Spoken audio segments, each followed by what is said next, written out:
Inicio la grabación. Buenas noches, docente.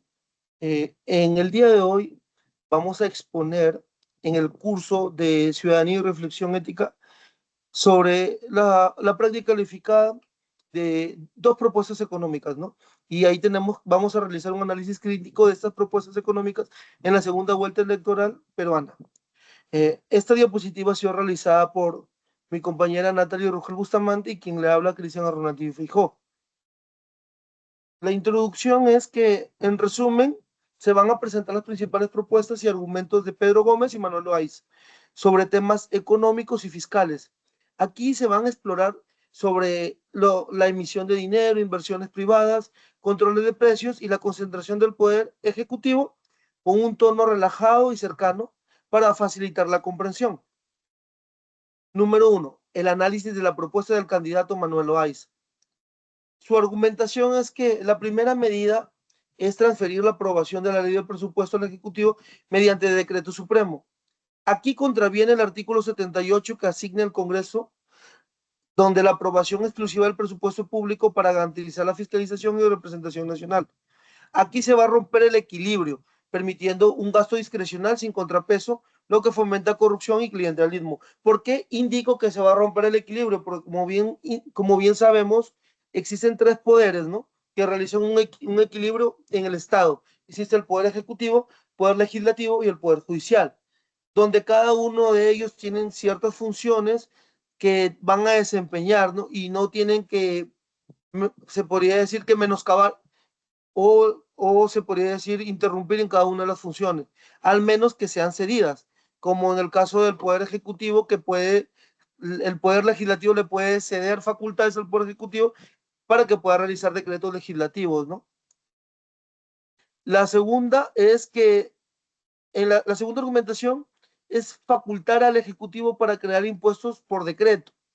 Aquí viola el principio de legalidad tributaria que se encuentra presente en el artículo 74 de nuestra Constitución Política, ya que esta reserva es la potestad del Congreso o a decretos legislativos delegados. Y incrementar la presión fiscal de forma arbitraria ahuyenta la inversión privada y genera inestabilidad.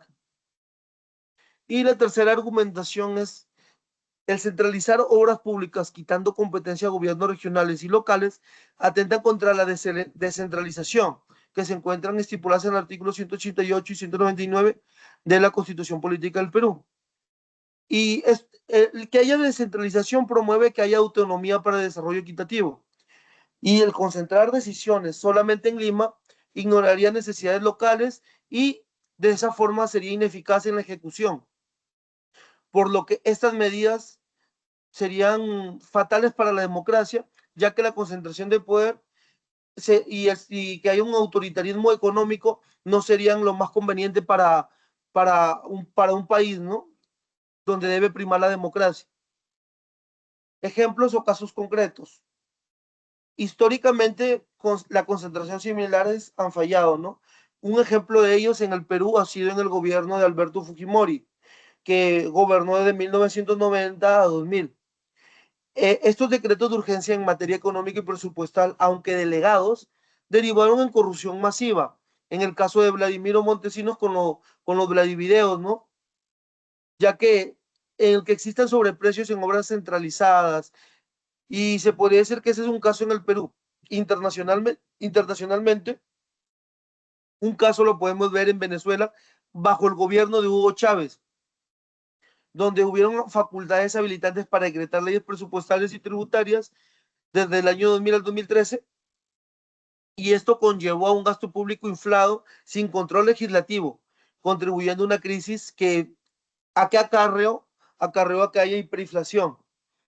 Y también, volviendo más al pasado de nuestra república, que es el Perú, en el gobierno de Velasco Alvarado, en 1968 a 1975, la centralización de obras generó ineficiencias como el abandono de proyectos regionales y deuda externa descontrolada. Aquí procedo a ceder la palabra a mi compañera Natalie Rugel, que va a continuar con la exposición.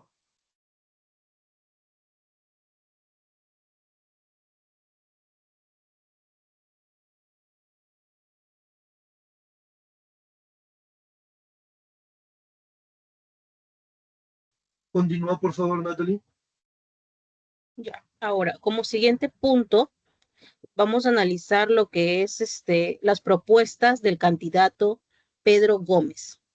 Siguiente, por favor. En argumentación.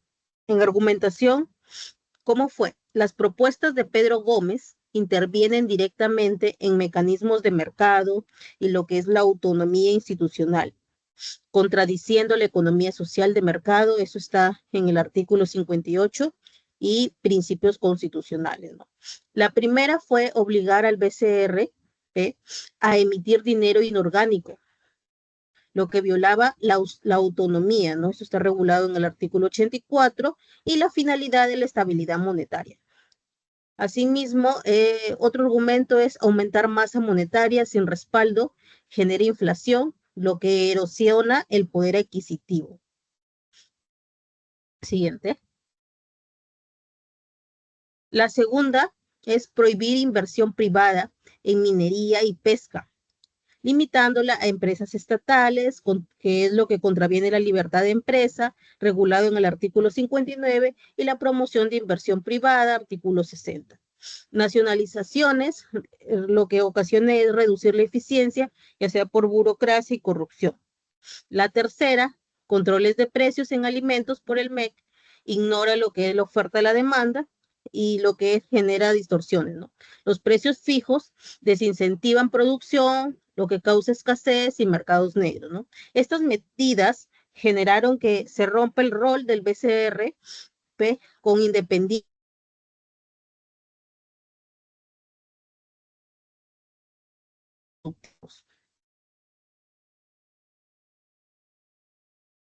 Ejemplos en estos argumentos, ejemplos o casos concretos tenemos que, por ejemplo, en el Perú, durante el gobierno de Velasco Alvarado, nacionalizaciones en minería, como Cerro de Pasco y la pesca, Pesca Perú, causaron una caída productiva, ¿no? Exportaciones pesqueras bajaron de lo que es 50% por ineficiencia estatal. Asimismo, la emisión monetaria y excesiva en los 80, ¿no? Que fue el gobierno de Alan García, que llevó a la hiperinflación de 7.649% en el año 1990. Asimismo, los controles de precios en Nicaragua generaron colas y bachaqueo. Así también en Venezuela, controles desde el 2003 provocaron escasez del 80% en alimentos en los años 2016 a 2018, mercados negros y hiperinflación. Timbac, con emisión descontrolada, alcanzó la hiperinflación de 89 septillones por ciento, ¿no? Destruyendo lo que son los ahorros. Y por último, nosotros tenemos como conclusiones tres conclusiones, ¿no? La primera es que las propuestas de Manuel Loaiza destruyen la democracia peruana al quitarle al Congreso el presupuesto y los impuestos, y al centralizar todo en Lima, se viola la Constitución en los artículos 43, 74 y 78, ¿no? Y también del 189 al 199. El resultado ocasionaría que sería un ejecutivo todopoderoso, sin fiscalización, que abre la puerta esto a la corrupción, el autoritarismo, ¿no? Como lo que fue en el gobierno de Fujimori y Chávez. Segunda conclusión, tenemos que las medidas de Pedro Gómez garantizan inflación, escasez y pobreza. Forzar al BCRP a imprimir dinero sin respaldo, estatizar minería y pesca y congelar precios de alimentos, repite los peores errores de Velasco, Alan García y Maduro, ¿no? La hiperinflación de hasta 7.649% o de 1.000.000%, ¿no? Colas eternas y mercados negros. Y por último, tenemos como conclusión que ningún candidato respeta la economía social de mercado ni la descentralización. Ambos buscan un Estado gigante que decide todo desde Lima, ignorando el Congreso, el BCRP, a las regiones y al mercado. Implementar cualquiera de estas ideas repetiría la crisis que ya hemos vivido y nos condenaría a décadas de estancamiento, ¿no? Gracias.